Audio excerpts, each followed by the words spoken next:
All right, so I just got back from class from our fifth week of discussion. Today we were talking about capitalism's approach to education in the developing world, and really what our group discussed a lot today was the thought of does education foster development? Does development actually create the need for education? It's kind of a chicken or the egg, like what came first?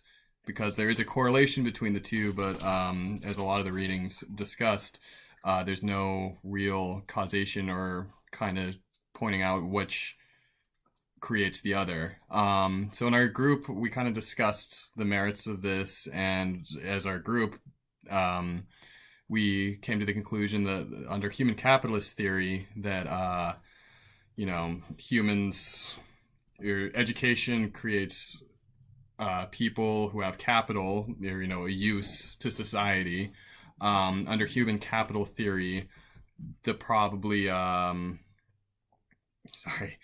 that under human capital theory that the blah, blah, blah, blah. Okay, I'm back.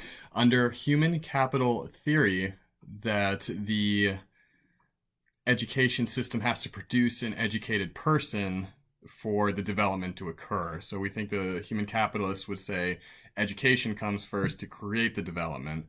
Whereas I think the Marxist, or we kind of had the same general concession, that the Marxist thinks that development exists and that the educational system will then be used to keep the classes within that developed society static. So that was a really interesting discussion, and I actually enjoyed the final discussion today about private schools' influence and role in the developing world. And because I personally I've taught in Burkina Faso, and I was one of the only volunteers who actually taught at a private school instead of a public school.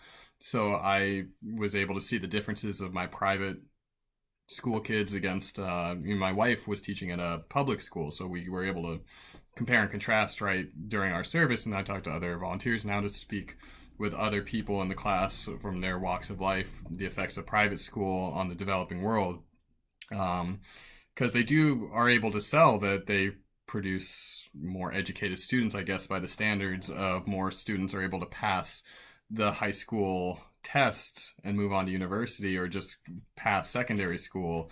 They have higher percentages compared to the national average. So it sounds like private school is the way to go. But as we discussed in class, what they're actually doing is through their fees and their resources, they're actually taking resources away from the state schools. And in Burkina, it's not even state funded.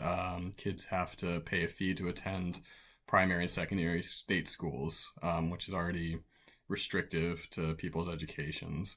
So then to have these, I think the professor referred to them as islands of hope, or islands of learning. They don't really seem to address the system, or seem to be a means of fixing the system, just almost that they're taking advantage of the system with people who have the means to pay these fees, so they can have some more resources to get these kids to a university, for jobs that don't exist for them. But at least their selling point is they have the statistics to back up their success. So yeah, it was a really interesting class. Enjoyed the readings, and we'll be doing this again next week.